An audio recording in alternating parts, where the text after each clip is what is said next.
Hello students, today we are going to cover the mass of earth, which is our today's topic. First of all, we will consider a body, a small body which has a mass m. It is lying on the surface of earth as shown in this figure A. This is earth, right? A small mass m is lying on the surface of earth.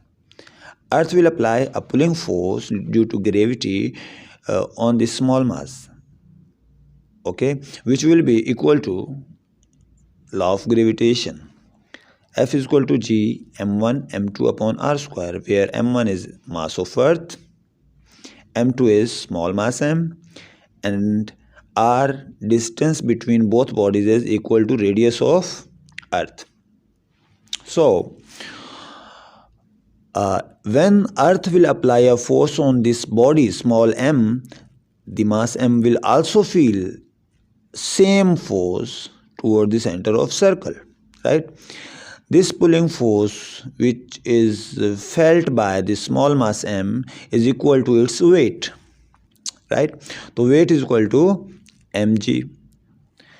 Now the pulling force of earth is equal to weight of that body, means both things are equal. The pulling force of earth and the weight of that body, both are forces and both are equal in magnitude, right? So we can put these values in their respective places. F is equal to gme m upon r square and weight is equal to mg.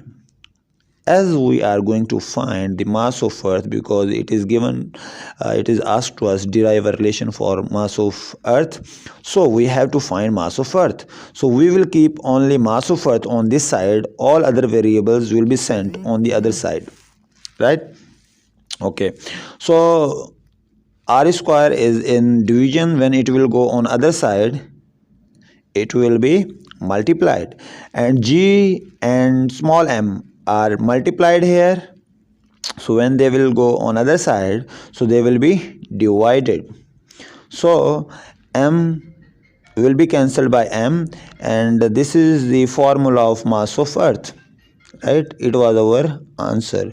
If you want to calculate its exact value in numericals, which is equal to 6 × 10⁻²4 kilogram, so you have to know the values of these three variables. For example, gravitational constant, which is equal to 6.67 10⁻⁻11. These are constant values, not variables. So g is gravitational acceleration, small g, which is equal to 9.8 meter per second square, and re is the radius of earth, which is equal to 6.38 10⁻⁶ meter. So you have to put these all values, all constants in this formula, and you will get the answer of mass of earth, which is equal to 6 × 10⁻24 kilogram. If you feel any query, you can ask in comment box.